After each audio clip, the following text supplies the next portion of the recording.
All right, if you're at Luke chapter 22, here so far in this chapter, we've dealt with the Passover celebration, which of course Jesus turned into the Last Supper and the inauguration of the new covenant as he lifted up the cup and broke the bread. We have dealt with the suffering and the prayer that took place at Gethsemane. We have read here in this chapter about the betrayal of our Lord Jesus by Judas, his arrest, along with the desertion of all of the disciples. And finally, we dealt last week in depth with the denial by Peter of Jesus. And we're picking up the text here in verse 63. And if you read along with me, it says, "Now the men who were holding Jesus in custody were mocking him as they beat him. They also blindfolded him and kept asking him, 'Prophesy, who is it that struck you?' And they said many other things against him, blaspheming him." As we stop there for just a moment, for anybody who loves Jesus, these are hard verses to read in the Bible, because it seems like each verse, almost each word, carries with it a new punch in the gut. Because what we're seeing here, what we're reading here in these verses is just pure evil. Jesus came to this earth to live a perfect life, and he never once sinned. He never hurt anyone. In fact, he went around doing good. He went around healing, restoring lives. We know that Jesus healed the sick. He raised the dead. He released those who had been enslaved from demon possession. He gave sight to the blind. He opened the ears of the deaf. He cleansed the lepers. He taught love for enemies. He fed the masses. He instructed people in the right way. And still they did this to him. And it's not just what Jesus did that makes what they did to him so heinous, so horrible. It's who Jesus is that makes it so deplorable. Because Jesus, we have to remember, is the quintessential picture of beauty. When you stop and think about something that's beautiful, whether it's a beautiful spring morning when the sun is shining, whether it's snow-capped mountains, or a beautiful field, maybe the grass waving in the wind, whatever that you might look at and see as beautiful, the northern lights, the beautiful stars at night as you gaze into the heavens. There are a lot of things in this world, in this universe, that we look at and we say, that's beautiful. Sometimes we struggle to even find the words to describe how beautiful something is. Jesus is the very definition of beautiful. He is everything that you and I know to be beautiful and more. And I'm not talking about how Jesus looked physically. We don't have any paintings. We don't have any drawings of how Jesus looked. But interestingly, we do have an insight about his appearance that is given to us from the prophetic writings of Isaiah, written about 700 years prior to his birth. And I want to show you one here from Isaiah chapter 53, verse 2. Check this out. It says, "He grew up before him like a young plant, and like a root out of dry ground. He had no form or majesty that we should look at him, and no beauty that we should desire him. This is an interesting passage from Isaiah telling us that there wasn't anything special about Jesus's physical appearance. He was an average looking guy. But you know, looks can be very deceiving, can't they? Because even though Jesus looked probably like an average Jewish man of that time, he was obviously much more than that, so much more that the Apostle Paul went on to write this about Jesus to the Colossians. Check this out from chapter 1. It says, he is the image of the invisible God, the firstborn of all creation. For by him all things were created, in heaven and on earth, visible and invisible, whether thrones or dominions or rulers or authorities, all things were created through him and for him. And furthermore, he is before all things, and in him all things hold together. And he is the head of the body, the church. He is the beginning, the firstborn from the dead, that in everything he might be preeminent. For in him, listen to this, in him all the fullness of God was pleased to dwell, and through him to reconcile to himself all things, whether on earth or in heaven, making peace by the blood of his cross. Isn't that amazing? In other words, all that God is, we find in the person of Jesus Christ. He is the Creator God. And yet, they hated him. They hated him. They hated Jesus. And people still hate him today. And it's hard to hear for those of us who love him so much because of what he has done for us.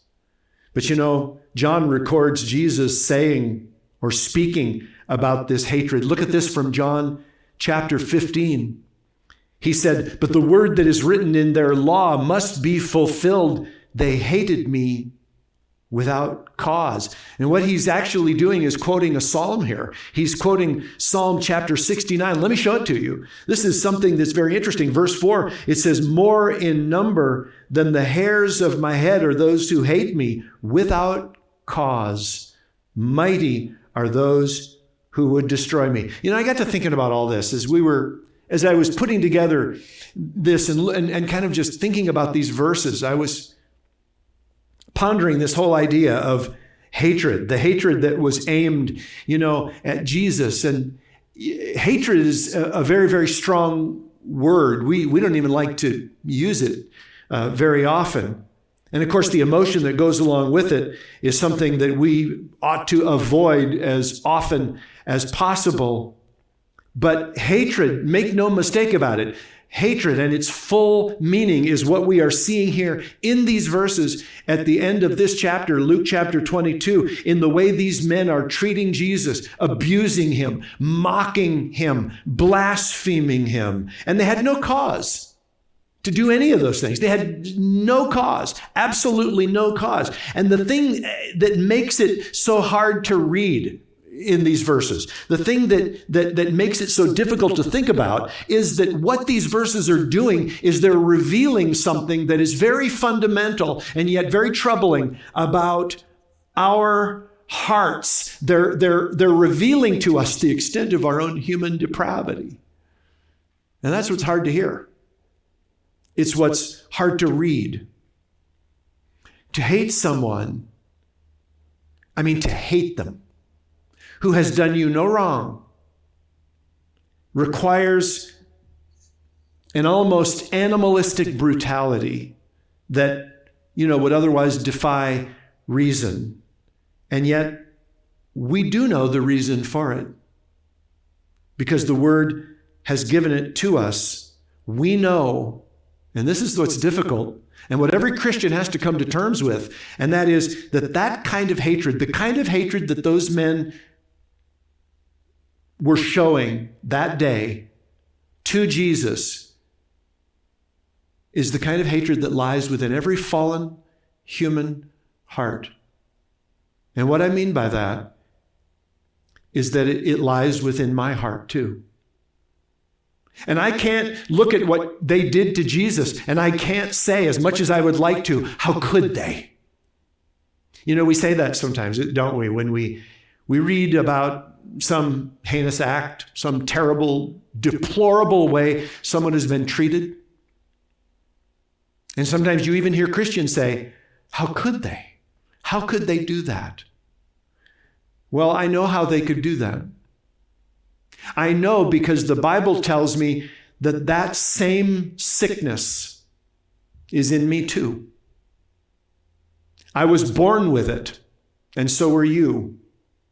In fact, the Lord warned us about this sickness through the prophet Jeremiah. Let me put this on the screen for you so we can see it together. Look what Jeremiah 17:9 says. You guys probably know this passage. It says, the heart is deceitful above all things. And look at these words, and desperately sick. It even goes on to ask the question, who can understand it? You know, the words desperately sick are really hard to hear. I mean, they're hard to hear about a person. When we learn about someone we love, when we learn that they are desperately sick, we're often devastated. You know, we get a phone call or somebody comes and tells us, so guess, you know, so-and-so, yeah, well, he's desperately sick. Or she went to the doctor and she found out that she's desperately sick. And we're devastated. We hate hearing those words. Well, guess what? We just heard those words related to our own hearts. God has made it abundantly clear that our hearts are desperately sick. And that's hard to hear.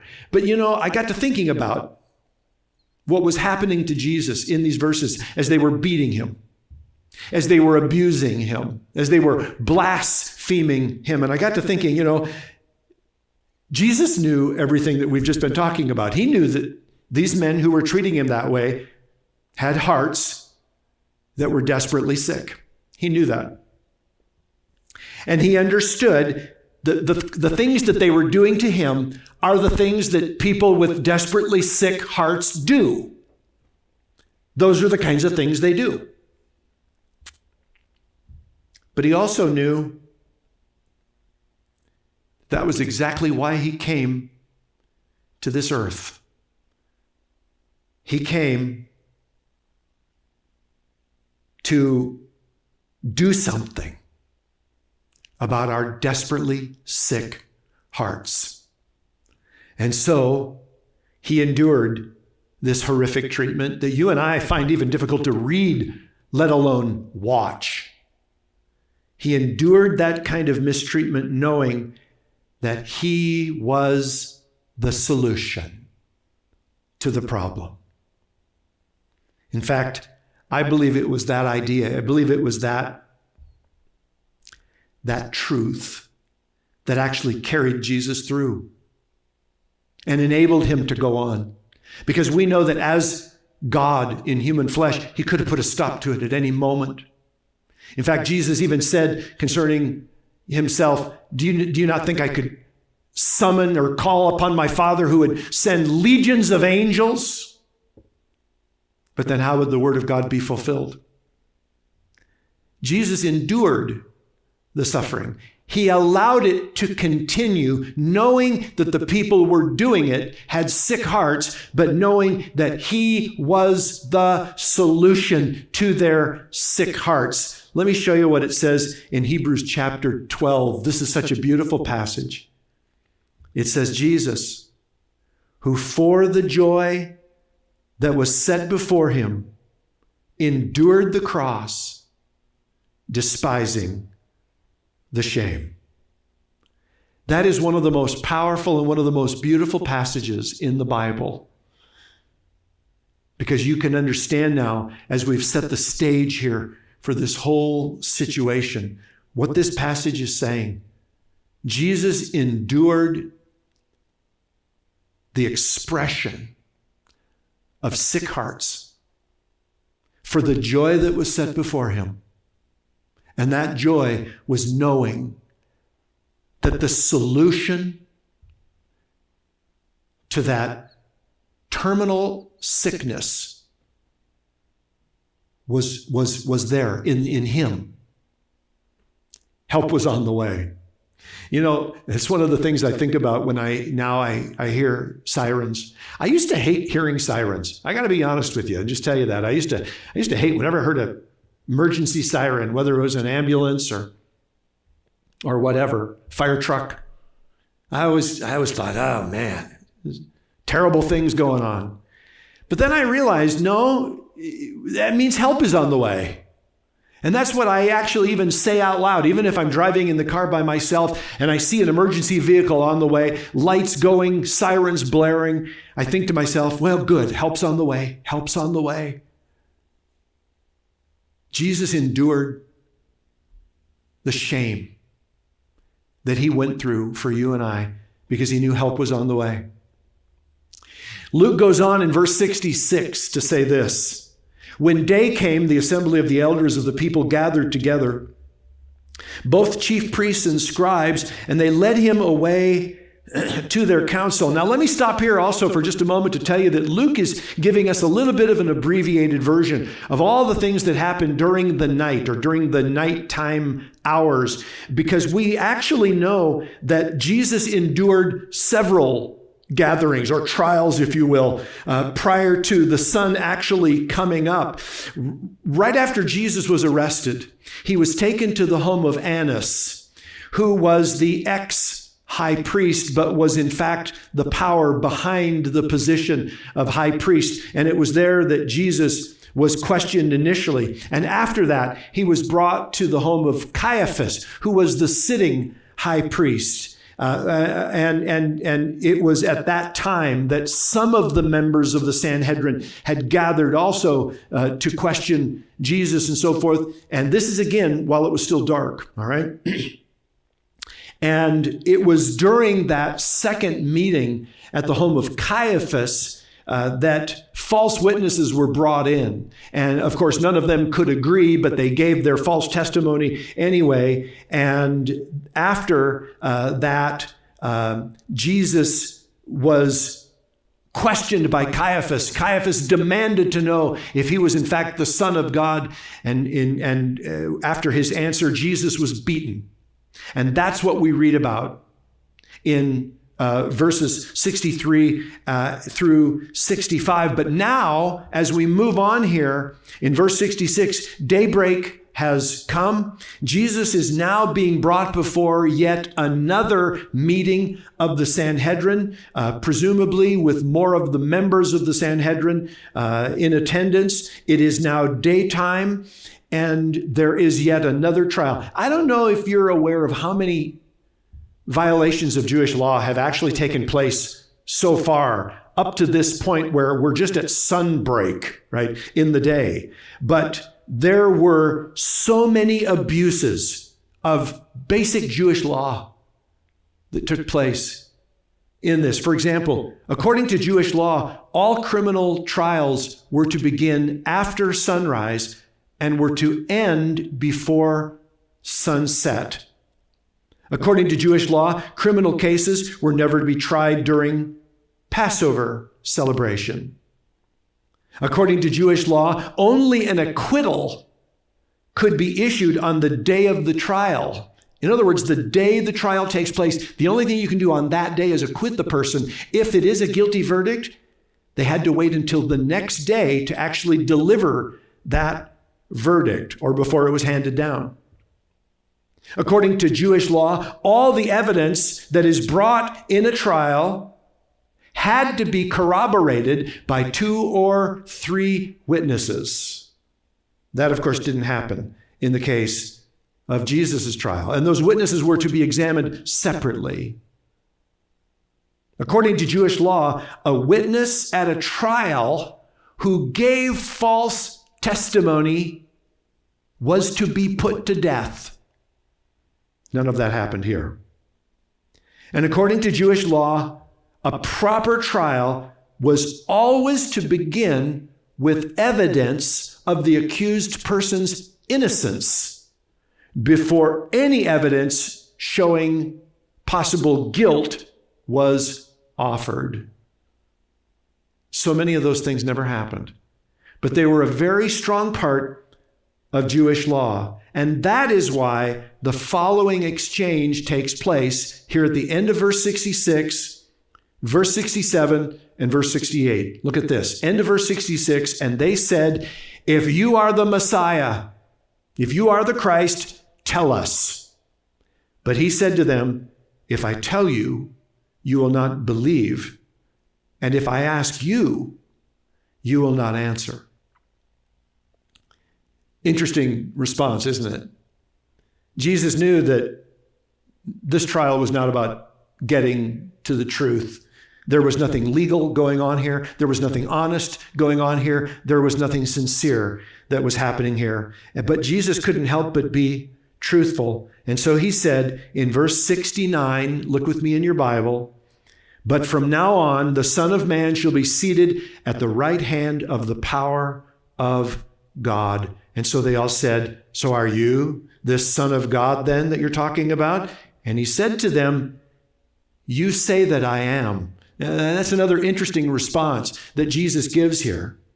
And this response is really just another way for our Lord to communicate to these men that he knew that this was anything but a true or a fair assembly. And what that sentence or what that response basically communicates is, it doesn't really matter because your minds are made up. You're going to say what you're going to say. You're going to believe what you're going to believe. And it doesn't really matter how I answer the questions because you're going to believe what you want and it's already a done deal. And that's what Jesus is saying. And he's exposing their duplicity and their hypocrisy to even ask the questions because they don't even feel that they need the answers. And of course, they jumped on his statement. In verse 71, it says, then they said, what further testimony do we need? We've heard it ourselves from his own lips.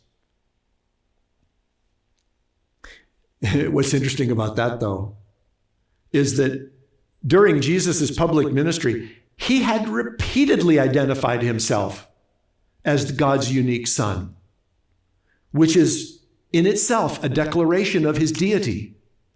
I want to say that again for those of you that might have missed it or might have possibly been taught otherwise. Jesus, many times during his public ministry, declared himself to be the unique Son of God, which is to say, he is equal to God. And of course, the Jews considered that blasphemy to say such a thing. And it would be for any other man to say it. If any other man had made that declaration, I am the unique Son of God, that would be a blasphemous statement. But of course, in his case, Jesus was telling the truth. It's interesting, isn't it? You know, I've heard over the years many times people say that Jesus never once declared himself to be God. I've actually heard that. I've actually had people say that to me. You know, Jesus never actually said he was God. He never declared himself to be God, which makes me wonder if they ever have read the Bible. Because, frankly, the Jews who traveled with Jesus, his closest followers, and the Jews who heard him speaking in many of the public places that he spoke, they all believed that he did say that. They believed that he said he was God. And I want to show you this. I'm going to put on the screen here for you, John chapter 10. Jesus makes a statement here. He says, I and the Father are one. And look what happened. It says the Jews picked up stones again to stone him. Jesus answered them, I've shown you many good works from the Father, referring to his miracles. For which of them are you going to stone me? And the Jews answered him, it is not for a good work that we are going to stone you, but for blasphemy, because you, being a man, make yourself God. Well, there it is right there. The Jews believed that what Jesus said, when he said, I and the Father are one, they believed he was making himself equal to God or making himself God by that statement. Now, you might share that with somebody who doesn't believe that Jesus is God, and you might actually, share this very passage, and they might say to you something like this. Well, you see, the Jews did believe that that's what Jesus said, but they misunderstood. They didn't really, you see, he wasn't saying he was God. They misunderstood him. Well, there's a problem even with that sort of a position, because when the Apostle John wrote a piece of commentary in his gospel account concerning these kinds of statements that Jesus made, John the Apostle himself said this. Let me show you this from John 5, verse 18.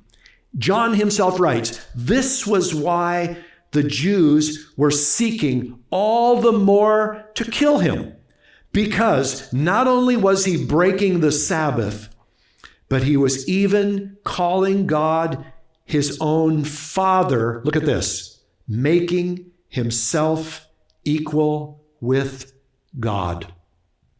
So John tells you right there, he followed Jesus, he walked with Jesus, and he's explaining to you what the Jews heard and what was in fact true. Jesus declared himself to be God by calling God his Father and him being the unique Son.